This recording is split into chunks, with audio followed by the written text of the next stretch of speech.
commencement était la parole, et la parole était avec Dieu, et la parole était Dieu.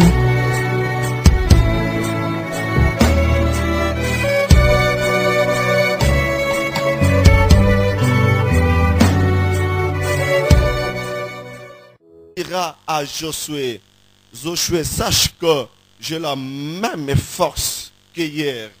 J'ai la même force où le jour Moïse m'avait envoyé explorer la terre de Canaan. J'ai la même force. Selon ma compréhension, pourquoi Caleb pouvait dire ça? Donc pour Caleb, le temps de posséder la montagne était encore là. Pour Caleb, il pouvait dire aussi longtemps que je n'ai pas encore touché, palpé ce que Dieu m'a promis. Je ne pouvais pas dire que je suis fatigué. Je ne suis pas fatigué. Il y a tant d'années que je persévère, que je continue à persévérer avec seul et l'unique espoir, un jour de posséder la montagne.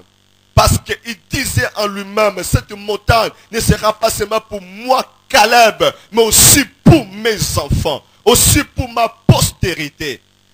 Vous êtes en train de combattre pour vos bien-aimés. Ne voyez pas tout simplement votre intérêt. Voyez aussi ceux qui sont derrière vous. Combattez non pas seulement pour vous. Combattez également pour votre femme. Combattez non pas seulement pour vous. Combattez également pour vos enfants. Dites en vous-même, l'héritage que je vais léguer à mes enfants. Demain le sacrifice. Et j'accepte de me sacrifier pour ma vie aussi, pour la vie de mes descendants. Et Caleb était là, il a dit, je vais encore conquérir la montagne. Et en ce jour-là, il va dire à Josué, voilà la montagne que Moïse m'avait promis. Voilà la montagne qu'il me faut. Et quelle montagne? C'était une montagne où habitaient les géants. Les enfants d'Anakim, le géant, possédaient cette montagne. Lui n'a pas vu le géant. Lui s'est rappelé tout simplement de la promesse de Dieu. Parce que quand Dieu avait fait la promesse, Dieu n'avait pas dit que dans cette montagne vous verrez le géant. Dieu avait dit tout simplement, c'est un pays où coule le lait et le miel.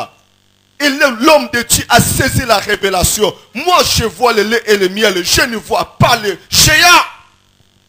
Je ne vois pas le géant. Si je pensais au géant, eh bien voilà, les géants vont me faire trembler. Si vous êtes là, bien-aimés, croyez à ce que Dieu vous a dit. Ne voyez pas les ennemis. Ne voyez pas ceux qui sont tout autour de vous. Ne voyez pas les difficultés. Ayez confiance à la parole de Dieu. Dieu est fidèle. Il est fidèle. Chacun a sa montagne. Vous avez votre montagne. J'ai ma montagne. Raison pour laquelle des enfants de Dieu, des serviteurs de Dieu ne peuvent pas engager des débats, des discussions. Non, parce que chacun a sa montagne. Ma montagne n'est pas la montagne de mon frère Freddy. Non, ma montagne n'est pas la montagne de papa Claude. Non, j'ai ma montagne à moi. J'ai ma montagne. Je ne suis pas en train de combattre pour ravir votre montagne. Je suis en train de combattre jour et nuit pour entrer en possession de ma montagne. Je suis en train de payer le prix pour ma propre montagne.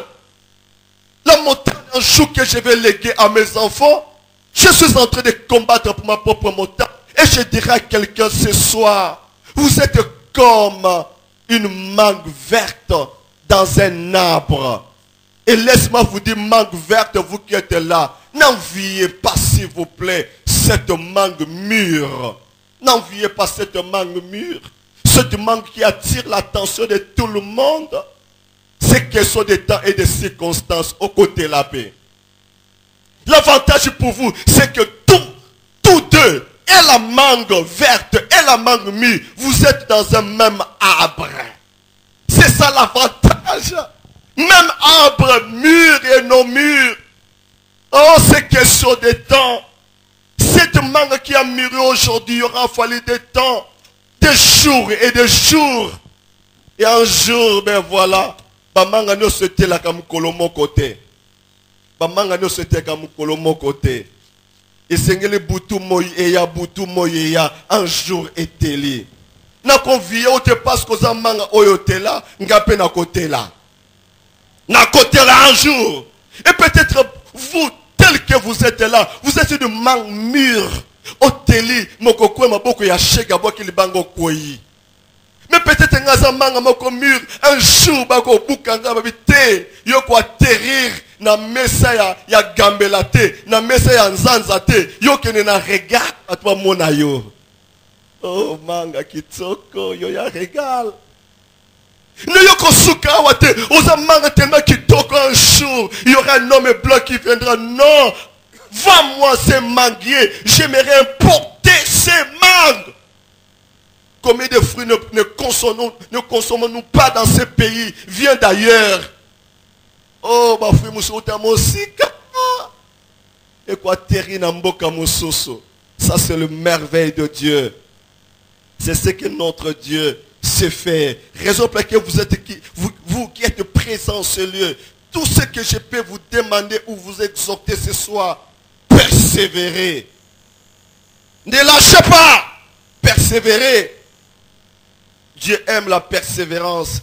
Persévérer. Et ce soir, nous allons parler encore une autre personne qui va nous édifier. Ce soir, vous connaissez bien cette personne. Peut-être vous avez déjà écouté la prédication tout autour de cette personne. Peut-être prédicateur que vous êtes, vous avez déjà parlé de cette personne. Moi, je crois que Dieu va communiquer une pensée à quelqu'un ce soir. Nous sommes dans le livre de Juge 6. Le verset premier, nous allons nous limiter 12 ou 13. Est-ce que nous pouvons lire, s'il vous plaît? La Bible nous dit, les enfants d'Israël fit ce qui déplaît à l'Éternel, et l'Éternel le livra entre les mains de mendiants pendant 7 ans. 7 ans, c'est la perfection. 7 ans de souffrance. La main de mendiants fut pesante contre Israël. Pour échapper à mendier, les enfants d'Israël se retiraient dans les ravins de montagnes, dans les cavernes et sur le rocher fortifié. Quand Israël avait sémé, mendiant montait avec Amalek et le fils de l'Orient et lui marchait contre lui. Il campait en face de lui, détruisait les productions du pays jusqu'à Gaza et ne laissait en Israël rien. Rien. Quelle méchanceté. Vous détruisez et vous ne laissez rien. Mais ces peuples aussi, ils ont des enfants. Comment vont-ils vivre? Oh, waouh, waouh. La Bible déclare le verset, nous sautons le verset 6. Israël fut très malheureux à cause des mendiants. Et les enfants d'Israël crièrent à l'Éternel. Lorsque les enfants d'Israël criaient à l'Éternel au sujet des mendiants, l'Éternel envoya un prophète aux enfants d'Israël. Et nous sautons, nous lisons le verset 11. Puis vint l'ange de l'Éternel. Puis vint l'ange de l'Éternel. Oh, waouh, waouh, waouh.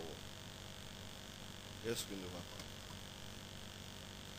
Puis vint l'ange de l'Éternel, il s'assit sous les térébintes d'Ophra qui appartenait à Joab, à Joas de la famille d'Abiézer. Gédéon, son fils, battait du froment au pressoir pour le mettre à l'abri des mendiants. L'ange de l'Éternel apparut et lui dit, l'Éternel est avec toi, vaillant héros. Gédéon lui dit, ah mon Seigneur, si l'Éternel est avec nous, pourquoi toutes ces choses nous sont-elles arrivées? Où sont ces prodiges que nos pères nous racontent quand ils disent l'Éternel nous a-t-il pas fait monter hors d'Égypte? Maintenant l'Éternel nous abandonne et nous livre entre les mains de mendiants. Où sont ces prodiges? Où sont ces prodiges? Peut-être vous êtes venus ce soir, on vous a parlé de Jésus. On vous a dit, écoutez, si vous vous confiez à Jésus, voilà ce qu'il fera dans votre vie, dans votre famille. Quelqu'un a donné le témoignage. Moi, j'étais pauvre. Voilà ce que le Seigneur a fait de moi, a fait pour ma famille. Quelqu'un vous a donné ce témoignage. Je n'avais pas de travail. Je me suis confié au Seigneur Jésus. Il m'a donné du travail. Quelqu'un est venu vous dire, eh bien voilà, moi ma vie était une vie misérable. Voilà ce que le Seigneur a fait. Tu dis, mais non, mais Jésus est merveilleux. Il est capable de tout. Je dois invoquer ce Jésus. Mais tu es venu, ça fait 7 ans. Rien ne marche, tu te poses beaucoup de questions. Au contraire, c'est comme si la vie devient encore de plus en plus compliquée. Depuis que tu as accepté Jésus-Christ, la Bible nous dit pour Gédéon, la main de Madian fut pesante contre Israël. Comment expliquer la main de l'ennemi d'être pesante? La Bible déclare tout ce que faisait ce peuple, c'était au bénéfice et à l'eau de Madian. Mais qu'est-ce qui ne va pas? Moi, je travaille pour ma famille. Mais où est le Seigneur? Où est le Seigneur? C'était la question que Gédéon s'est posée ces jours-là. Mais où est le Seigneur? Où sont ces prodiges? Où sont ces prodiges? Et ce soir, il n'y a pas un jet d'or. Peut-être vous avez posé la question, mais à ce temps-là, mais le combat était purement charnel. Mais qu'est-ce que cette histoire a à voir avec nous aujourd'hui, alors que pour nous, nous parlons de combat qui est purement spirituel, que d'autres appellent le combat de la foi. Et ce soir, c'est ce que nous allons partager avec nous ce soir. Nous parlerons du combat de la foi, pour ne pas dire le combat spirituel. Si nous pouvons lire Ephésiens 6, les versets 12 à 13. Est-ce que quelqu'un peut lire avec nous l'Éphésiens 6? Et c'est un passage que nous connaissons également. Nous allons le décortiquer pendant 10 minutes et nous allons nous plonger dans la prière. Qui nous dit la parole de Dieu, Ephésiens 6, à partir du verset 12. La Bible nous dit ceci: car nous n'avons pas à lutter contre la chair et le sang, mais contre les dominations, contre les autorités, contre les princes de ce monde des ténèbres, contre les esprits méchants dans le lieu céleste. C'est pourquoi prenez toutes les armes de Dieu, afin de pouvoir résister dans le mauvais jour et tenir ferme après avoir tout surmonté. Nous n'avons pas à combattre, nous dit la Bible. Nous n'avons pas à lutter contre la chair et le sang, mais contre les dominations. Pourquoi la Bible parle de domination? C'est quoi les dominations? Pendant nos recherches, nous avons compris que la domination consiste pour l'ennemi à régner sur les vies des personnes qui vivent encore dans le péché. Les gens qui vivent encore dans le péché, ils subissent la domination de la part de l'ennemi. Quand on parle de la domination, c'est que la domination a le pouvoir sur la vie de toute personne qui n'a jamais réglé sa relation avec le Seigneur. C'est que l'ennemi, avec sa domination, il emprisonne les gens dans le lien ancestraux, dans les lieux familiaux. Voilà ce que l'ennemi fait, partant de ses organisations, de son organisation. C'est ça la domination. Si vous êtes là ce soir, bien-aimé, vous n'avez jamais réglé votre vie avec le Seigneur. C'est le temps, s'il vous plaît. Le moment vous est donné. Arrangez-vous avec le Seigneur. Sinon, l'ennemi va se manifester contre vous. La Bible nous parle de domination. Nous n'avons à lutter contre la domination. Nous n'avons plus peur d'être dominés par l'ennemi, d'être suivis les influences de l'ennemi, puisque Jésus-Christ est avec nous. Nous avons donné la vie au Seigneur Jésus. Et la Bible parle encore, nous n'avons pas à lutter encore contre les autorités. Les autorités sont informées de différentes lois physiques et spirituelles. Les autorités veillent ils veillent à l'application de l'ordre que l'ennemi, Satan, leur donne. Parlant de l'autorité, des autorités. Nous devons comprendre par là que toute personne alors qui désobéit à la loi ou au principe de Dieu tombe sous le pouvoir de ce que la Bible nous révèle, les autorités. Les autorités, qu'est-ce que les autorités amènent dans la vie d'une personne, si ce n'est que le désastre? Le désastre. Parce que dans la Bible, quand on nous parle, on est en train de nous... La Bible souligne certains mots. Bien aimé, c'est pour attirer notre attention et nous poser tant de questions. Mais pourquoi la Bible doit faire mention des autorités? Pourquoi la Bible doit faire mention des principautés? Pourquoi la Bible doit faire mention, et surtout, des esprits méchants? Parce que c'est le dernier que l'apôtre Paul a souligné. Il dira, nous avons encore à lutter contre les esprits méchants. Les esprits méchants sont des esprits humains, sont des esprits de mort, sont des esprits supérieurs. Ces esprits sont sans pitié. Ces esprits violent les différents domaines de la vie de l'homme, avec ou sans son contentement. C'est comme ça qu'opèrent les esprits méchants. Ils conduisent souvent l'homme à nouer des alliances, des pactes et des serments de façon volontaire ou involontaire. Ça, c'est l'influence des esprits méchants. Les esprits méchants volent, détruisent et tuent avec plaisir. C'est le rôle c'est comme ça que l'ennemi opère, qu'il se manifeste dans ces domaines comme étant esprit méchant. Bien aimé, c'est ce que certaines personnes subissent jusqu'aujourd'hui. Mais permettez-moi de vous dire, vous n'avez rien à craindre. Vous n'avez rien à craindre. Mais ça ne veut pas dire que vous devez rester bras croisés. Parce que la Bible déclare, vous n'avez pas à lutter. Pour dire que si vous n'avez pas à lutter, c'est que vous avez aussi un devoir à faire. Je me rappelle encore l'histoire d'un homme de Dieu qui était en train de prier. Et dans sa prière, il a fait face d'un démon géant. Et regardant ce démon géant, il regarde à côté, il y avait le Seigneur Jésus. Il a dit au Seigneur Jésus, mais Seigneur Jésus, tu ne vois pas les démons qui sont devant moi là et tu ne peux pas les chasser. Jésus était là bras croisés dans sa vision. Mais Jésus n'avait pas bougé, il n'avait rien fait. Mais il dit, Seigneur Jésus, tu ne vois pas les démons qui sont devant moi. Ils m'empêchent d'évoluer, ils m'empêchent d'avancer. Est-ce que tu ne peux pas chasser ces démons? Et il a écouté la voix de l'Esprit qui lui dira, le Seigneur Jésus, que tu vois déjà fait sa part. Maintenant, c'est à toi de faire ta part. C'est à toi de prendre l'autorité de chasser ces démons géants. Et dans cette vision, il a pris l'autorité. Il a chassé cet esprit géant. Et cet esprit s'est enfoui. C'est ce qui se passe, bien-aimés, dans le Seigneur. Nous sommes confrontés par les esprits méchants. Dans le lieu de travail, dans nos familles, il y a des choses qui ne marchent pas. Vous êtes là conscient. Vous savez que rien ne marche. Vous ne vivez que le contraire. Dans le travail, dans le lieu de travail, n'en parlons même pas. Ils sont là, bien installés. Ils vous combattent d'une manière ou d'une autre. Mais que font certains enfants de Dieu? Ils sont là en train de se plaindre. Ils se plaignent. Ils ne font que se plaindre. Mais que nous dit la parole de Dieu? Écoutez, le jour où l'ange s'est révélé à Gédéon, à partir de ce jour-là, Gédéon s'est engagé au combat. Il s'était engagé au combat. Il ne pouvait plus se retirer. Il ne pouvait plus passer son temps en train de battre le froment. Il s'est engagé au combat. J'aimerais dire à quelqu'un ce soir, bien-aimé dans le Seigneur, engagez-vous au combat. Si vous êtes là, vous êtes convaincu que l'Esprit de Dieu est en train de vous parler, que les choses que vous vivez dans votre foyer, dans votre travail, cela ne vient pas de Dieu, cette influence ne vient pas de Dieu. Engagez-vous au combat. Engagez-vous au combat. Mais quelqu'un qui s'engage au combat, mais c'est une personne qui vit sans distraction. C'est une personne qui vit, qui mène une vie pas comme les autres. Il s'est engagé au combat. À partir de ce jour, la Bible ne nous révèle plus que Gédéon était là en train de battre les fromages. Non! Maintenant, c'est le combat qui commence. Et quand il a commencé le combat, et la Bible nous dit, l'Éternel va nous révéler. Mais j'ai dit, écoutez, c'est bien beau de chercher à combattre mendiant. Mais tu dois comprendre une chose. Il y a une cause. Si les mendiants dominent sur vous aujourd'hui, il y a une cause, il y a une raison.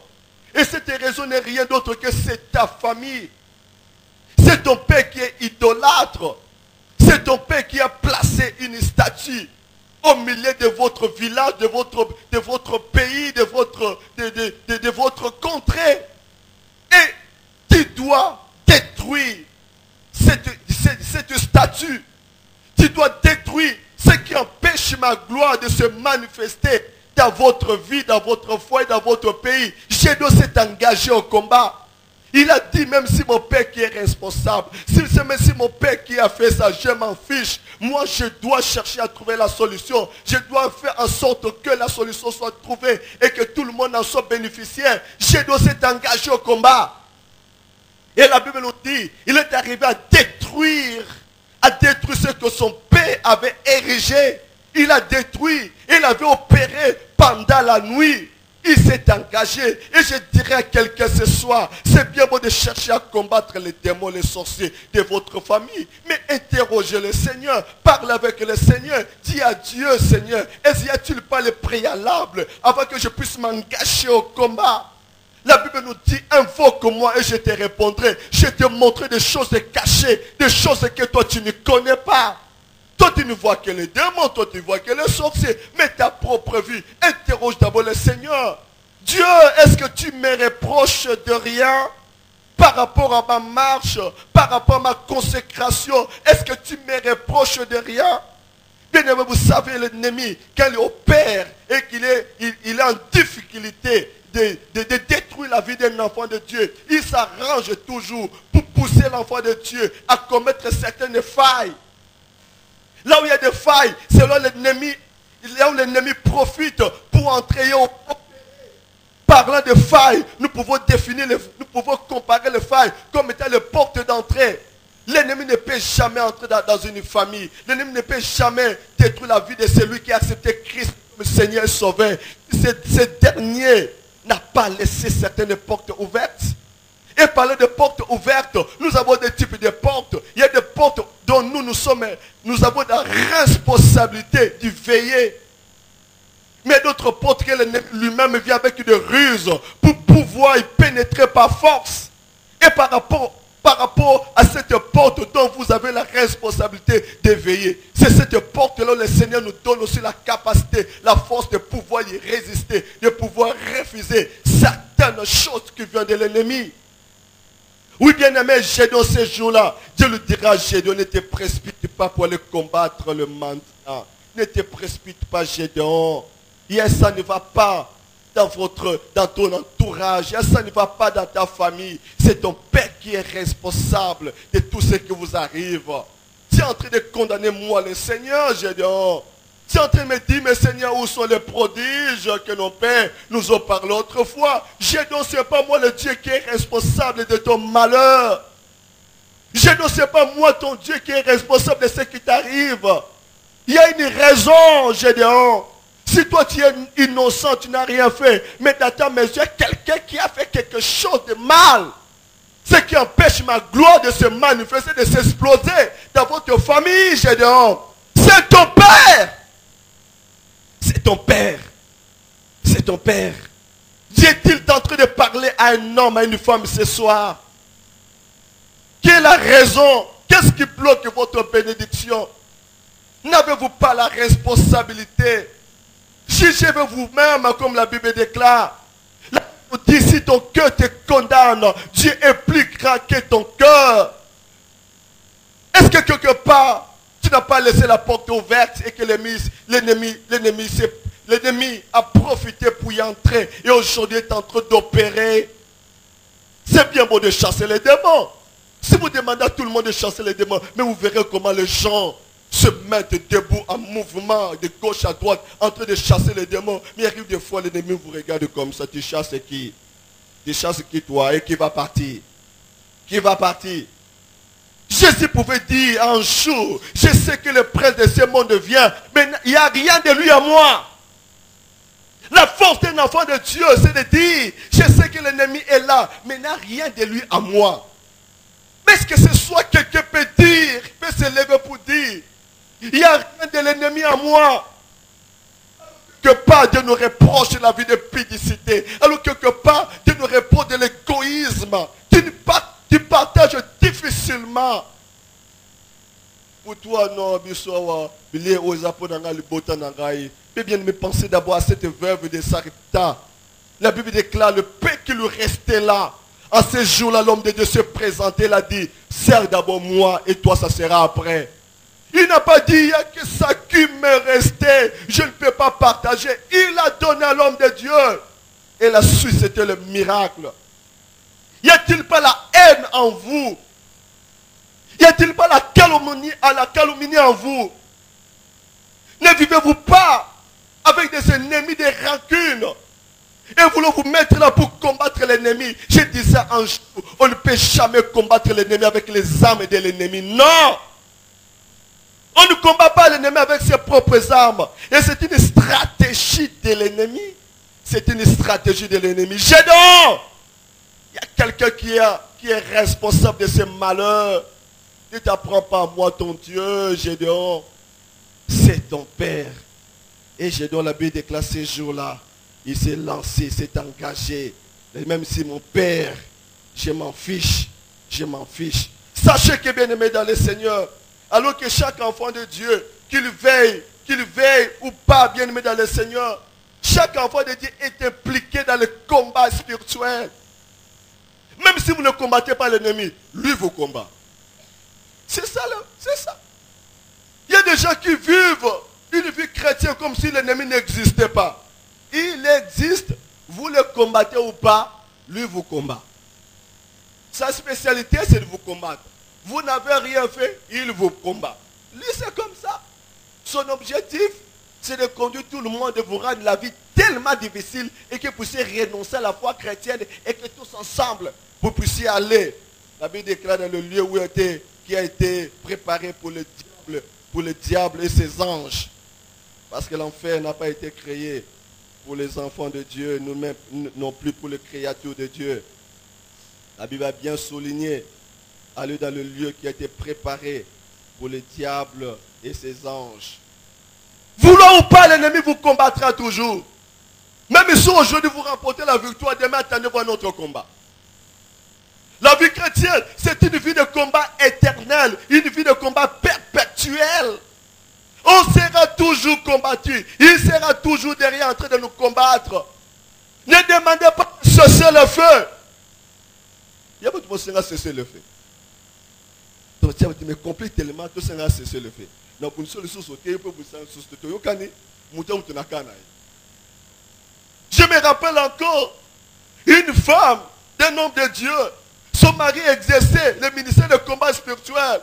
Il va dire à son mari, mais plus tu combats l'ennemi, plus c'est long. Il y a des retours, des réflexions dans la famille. Et tu ne peux pas cesser d'exercer ce ministère de combat spirituel. Même si l'ennemi va toujours combattre. Mais c'est comme ça il fonctionne. Il combattra toujours. Voulant ou pas, il sera toujours devant votre travail. Une promotion qui s'annonce là, il est là. Au Kolékate. Mais c'est ça l'ennemi.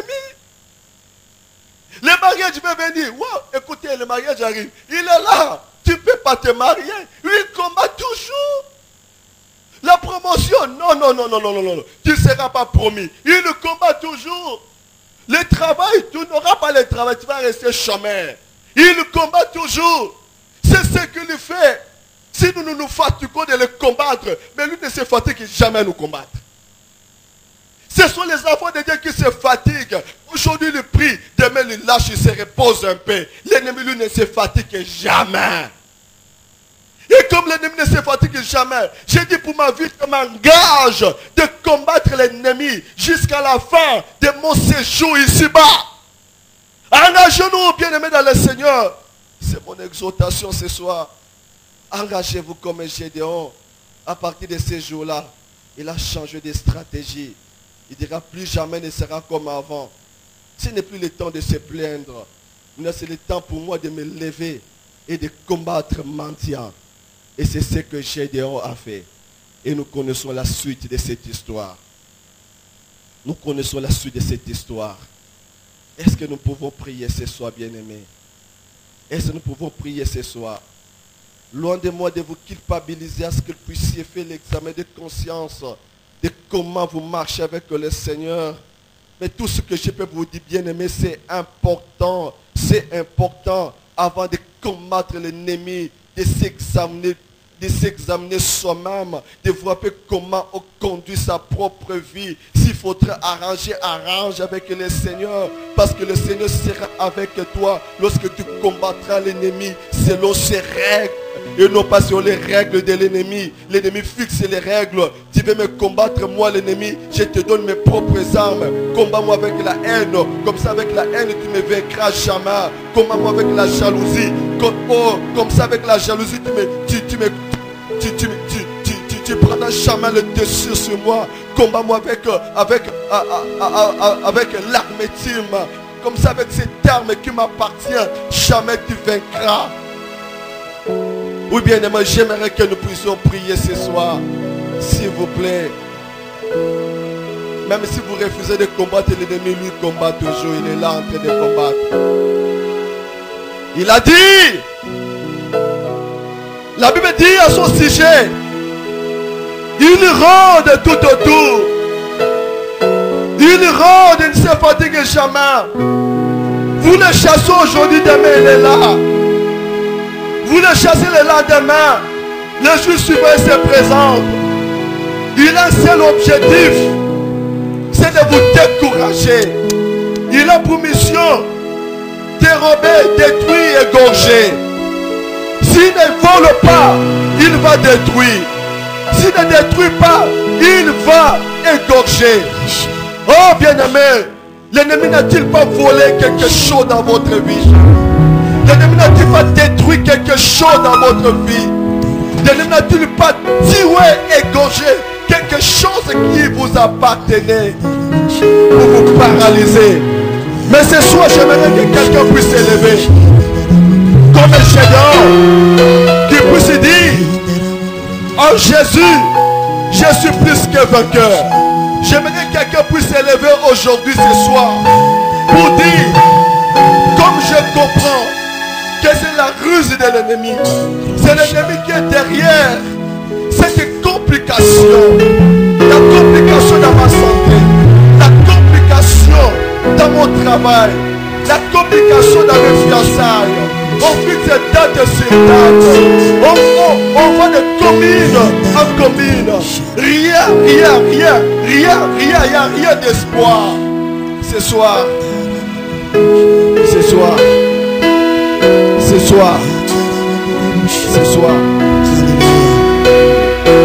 Quand ton cœur sur toi, Seigneur.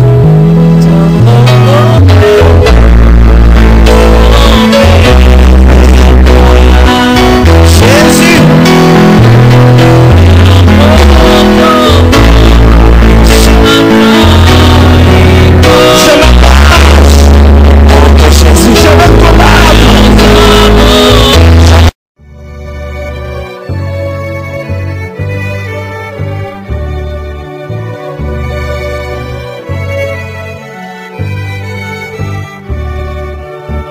Au commencement était la parole, et la parole était avec Dieu, et la parole était Dieu.